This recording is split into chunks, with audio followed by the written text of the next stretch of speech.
Hi. All right, so let's talk about Venus entered Virgo on Sunday or Monday, depending upon your location. And I'm going to show it in some photos I took and in the stellarium, astronomy. That's the word I'm looking for, astronomy software. So I'll show that in a second, but I just want to explain and talk about what we're going to look at before we go there. So Venus moved into Virgo, and that aligned with the royal star Regulus, which is the heart of the Lion constellation. And here we are in the Leo Venus cycle. Venus has been in Leo for 4 months and is now just switched into Virgo, meeting with Regulus, right? And so Virgo is that priestess or druid aspect of the zodiac, right? Or the archetypes of the different signs, right? So it's the one that is the earth sign in service to spirit and is paying attention to what's happening on the earth and in the sky, because her sacred work, her job is to bring us back into the sacred itself through ceremony, to connect us into spirit. That's what Virgo's about. So Virgo kind of gets a bad rap of being super detail oriented, maybe anal, over organized. They should be number crunchers, but really it's the priestess, and it's her job to pay attention and be whoa, people, we're just had the September equinox, it's time to do the harvest, because I can see that for me, snow is coming on Thursday, right? It's going to be cold. The high here is going to be in the 30s on Thursday, right? So it's that's her job, because she's orienting us into the seasonal cycles of the earth, what's happening in the sky, what the birds, the plants, everything is going on, right? So while Venus is in Virgo, Venus, or divine feminine expression, is in this priestess aspect. It's a great time for us to connect into and see what's happening on the earth around you, where you live. How does that tell you what season you're in, what's coming, what's happening, right? How does your body start to change and drop into that? Okay.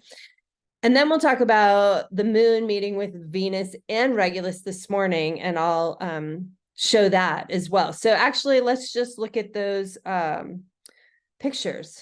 I kind of don't have a good sense of where I want to go right now, but I have a little list of things. So here we go. So here's this morning, one shot of, oh, that's interesting. That's not the one I picked, but oh, here we go. This one is the one I picked. I just need to move it over so I can see too. And here we are. So here is Venus with Regulus, the heart of the Lion constellation. You can see some more of the Lion constellation here. And the crescent moon meeting early this morning, right? So here is when Venus reached kind of level, or with the moon reached kind of level with Regulus. That's where Venus moved into Virgo, or where the moon moved into Virgo. And then this morning they all meet here. And as any of you, if you've been following me, knows that Venus alchemy that I teach with Kate Castell, we follow the most ancient written myth that we have written on those clay cuneiform tablets about the Queen of Heaven, Inanna. And it's a whole mythological telling of the Venus cycle. So just to keep it short today, essentially this conjunction, this meeting coming together, signifies a month where we move through the third eye chakra. So it's the morning sky. This is facing the east. And this is when we can spend time looking at clearing, cleansing, removing distortions, blockages to our perception, right? Our extrasensory perception in the world. What's blocking that? What's blocking that for you? What do you want to focus on over this month that helps to clear that in some way, so that you can have a more clear perception going forward? Okay, I'm going to close this one, and then it just stopped the share. So we'll share again. And I'm going to show you one more picture that I took a little later in the morning.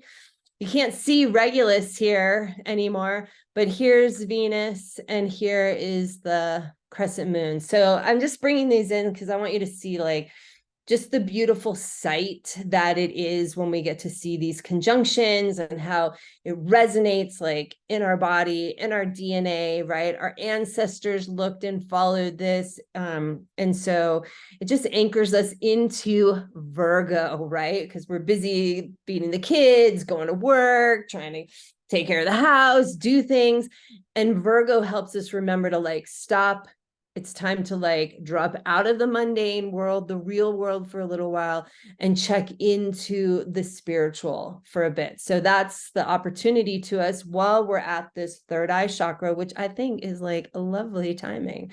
Okay, so let's look at the chart really quick and we'll just see that. So here's Venus and the moon together in the sky, and Regulus was right there this morning, right? So here's just a little bit later in the day that the sun has started to rise, but I just wanted to show that. And Juno is right there too, one of the asteroids that's really about like sovereignty as well. She has a lot in common with Virgo, although in modern times we tend to think of her as like Juno and Hera and the wife, but that came later, right? She got married off to kind of like usurp some of her power and give it to like Zeus and Jupiter, but really Juno was a sovereign queen of heaven, a lot like Inanna. So just a cool thing, more of that kind of Virgo sovereign energy there.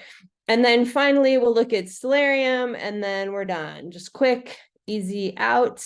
And here we are. So here's what I saw in the sky this morning, right? Venus, Regulus, moon. You saw the photograph that I took of it. And I'm just going to add in the constellation art and the constellation so you can really see here is Regulus, the heart of the lion, one of the royal stars. So we're in this Leo Venus cycle. And this is just the last thing that I want to add in is that with this third eye chakra gate, the Venus and the moon meeting together this morning, I think there's a lot of opportunity of us to look at our perceptions. What do we need to change or clear so that we can have clearer perceptions, right? And all in service to like that heart of the lion, self-love, right? How do we connect more to our soul selves through deeper self-love? So it's not about like judging. It's not about like, oh, I'm lame, I haven't been doing this thing and that's why I can't see and blah, blah, blah, or I don't have that extra sensory perception. It's like, no, here's the thing that I feel is blocking my higher vibration expression. I'm just going to work on that for this month. And I'm going to love myself that like, I am even doing that and have like an awareness around doing this or anything along those lines. So wishing you well, happy third eye chakra gate, happy Venus moving into Virgo. Thanks. Bye.